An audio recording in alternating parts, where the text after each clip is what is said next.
안녕하세요. 해운 컨설팅 연구소입니다. 논어를 현대적으로 풀이해보고 현대적으로 실생활에 응용하는 차원에서 방송을 하고 있는데, 오늘은 논어 자한편 11번째 문장이 되겠는데요. 자한이란 말은 중간에 듣는 분을 위해서 설명해야 된다면, 공자가 한에 드물 한자입니다. 드물게 뭐뭐 했다라고 해서.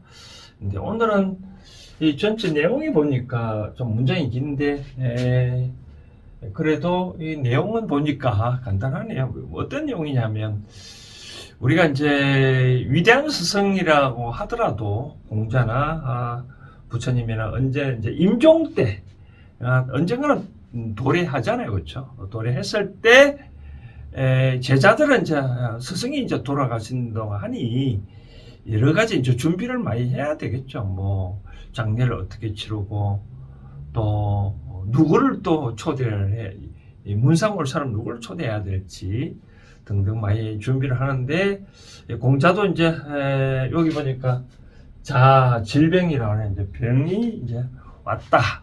이제 질병이란 말은 거의 이제 돌아가실 때 좀 됐다는 뜻이겠죠, 그렇죠? 그러다 보면 이제 제자들이 여러 가지 준비를 해야 되는데, 그 와중에 여기 나오는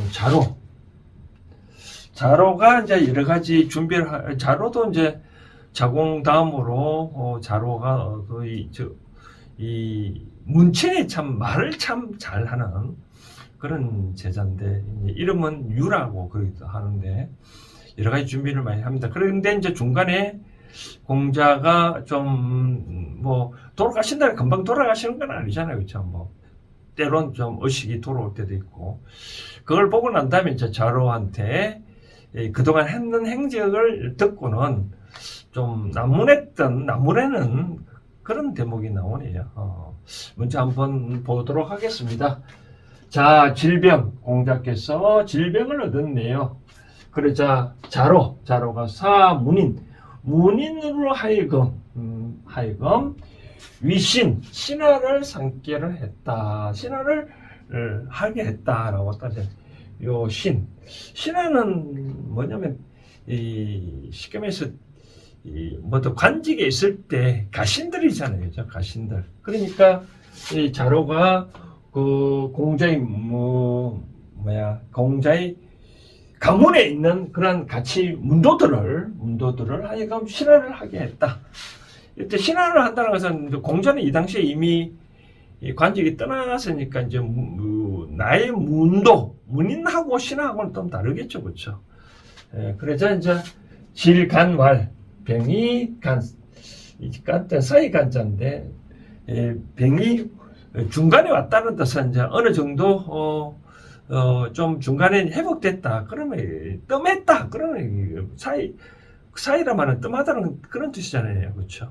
그러니까 공자께서 병이 좀 뜸할 때 말씀하셨다. 구의제라. 오래됐구나. 오래됐구나. 뭐가 오래됩니까? 유지행 사야라. 뭐냐니까 유는 아까 말한 대로 자로 이름입니다. 유가 사기를 행하고 있구나. 사기를 행한 지가 참 오래됐구나. 뭐라고 하냐면 무신. 나는 신하가 없는데, 왜? 이는 앤드는 뜻이라 했잖아, 그렇죠? 신하가 없는데 위유신, 신하가 있는 것처럼 하느냐? 왜 나는 대부도 아니고, 대부는 안다 보니까 신하가 아닌데, 신하가 없는데 왜 신하를 있는 것처럼 하려고 하냐?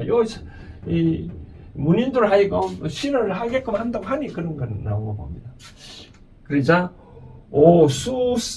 오수기야, 나는 누구를 속이겠느냐?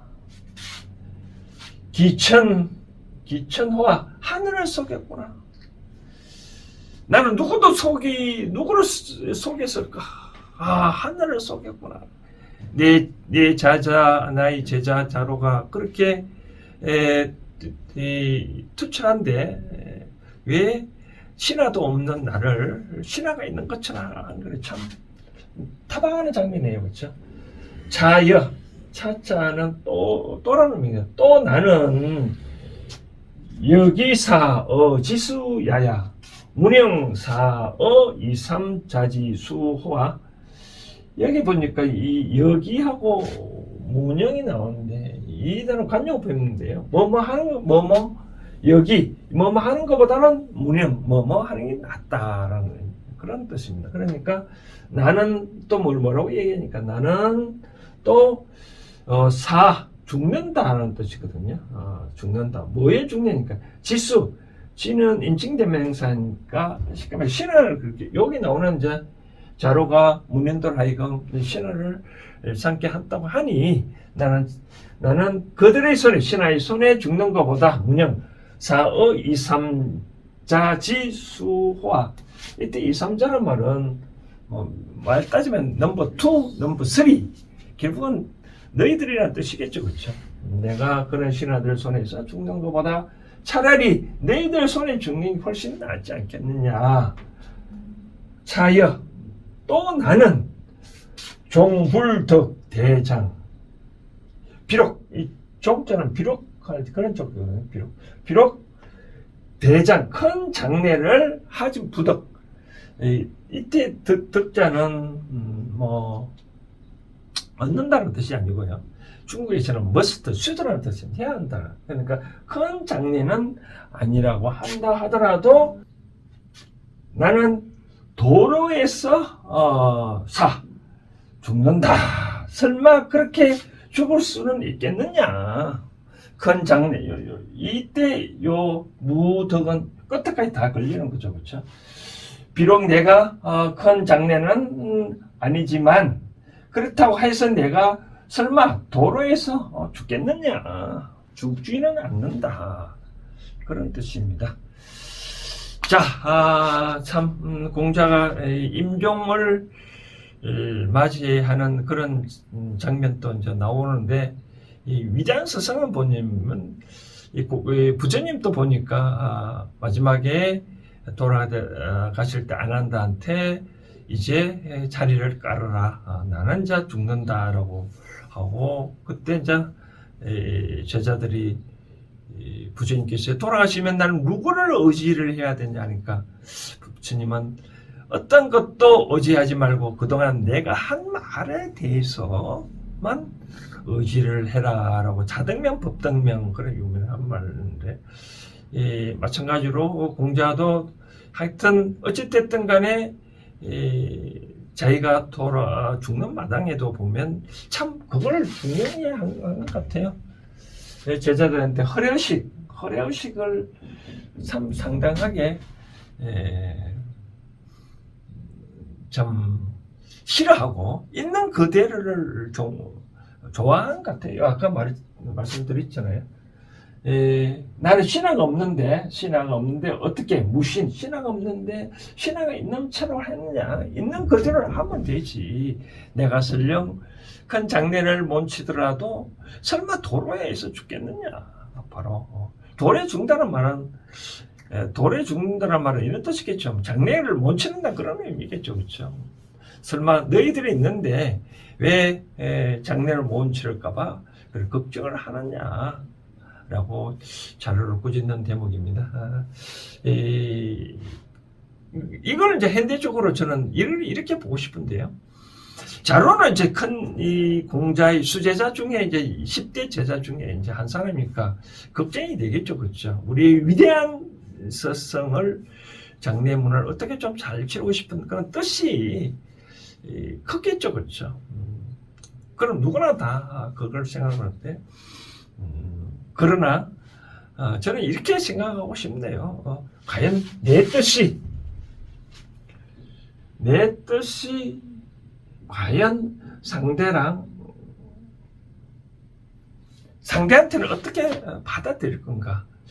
물론 저는 가끔 그런 얘기를 하는데 가장 한국적인 것이 가장 세계적이다 말이 있듯이 오늘 뭘 먹고 싶냐, 뭘 하고 싶냐라고 저한테 물을 때 가끔 너가 먹고 싶은 건 너가 하고 싶은 걸 해라. 네가 하고 싶은 것이 어떻게 가장 세계적이 않냐. 나는 그게 따라가면 되지 않느냐라고 얘기를 하기도 하는데, 자료 뜻대로 한다 그러면 공자는 그런 뜻이 아니겠죠, 그렇죠?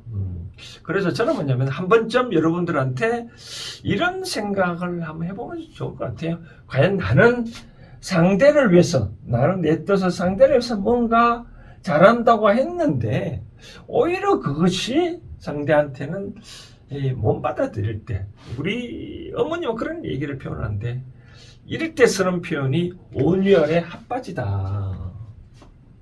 온유열의 핫바지.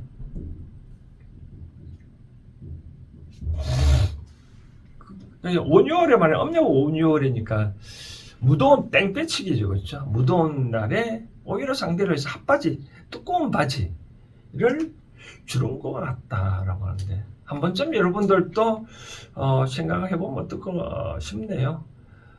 과연 내가 상대를 위해서는 과연 해주는 것이 과연 상대가 어떻게 받을까? 저는 이제 이런 경우 어떻게 했냐면 항상 의논을 해보라고 저는 얘기를 하거든요. 의논을. 일방적으로 내가 상대한테 어떤 주장을 하면 그 상대와 나는 이제 멀어지는 거죠, 그렇죠? 상대와 가까워지려면 의논하고 멀어지려면 주장해라. 라고 저는 말씀을 드리고 싶은데, 그래서 물론 이와 같은 장르에 치를 때는 공자하고 이제 좀 아까 질간이라고 했잖아요, 그렇죠? 질간. 이제 공자께서 이제 어느 정도 생전이나 하던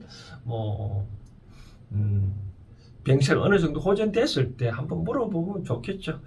스승님께서 돌아왔을 때 장례를 어떻게 했으면 좋을까요?라고 물어보고 했으면 좋지 않겠느냐. 그렇게 되면 이제 별 탈이 없겠죠, 그렇죠? 그래서 여러분들도 과연 내가 하는 행동이 상대를 위해서 과연 좋을지 한번 좀 생각을 해보게 하는 좋지 않겠나 하는 그런 생각이 들고, 두 번째는 제가 아까 말씀드린 대로 위대한 스승도 이렇게 뭔가 모르게 허례의식을 싫어했잖아요, 그렇죠? 요즘 또 보면 특히 많은 결혼식 같은 거 보면, 저도 2년 전에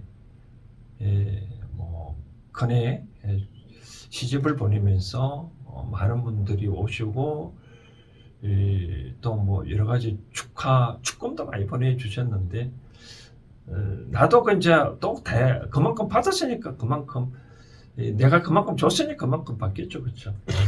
과연 이런 문화가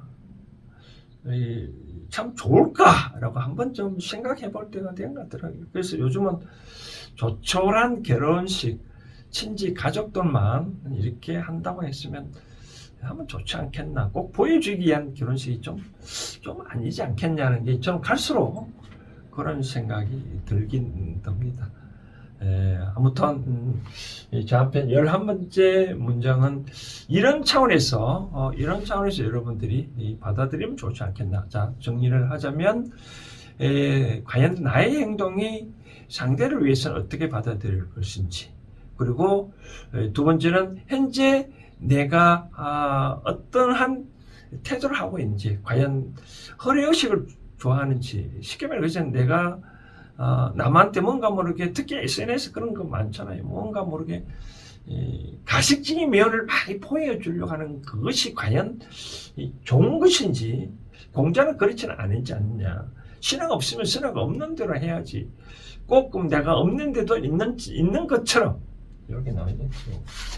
유신. 없는데도 불구하고 위유신 있는 것처럼 하는 게 참 싫어했다라고 말씀을 하네요. 한번 참고하시면 좋을 것 같습니다. 감사합니다.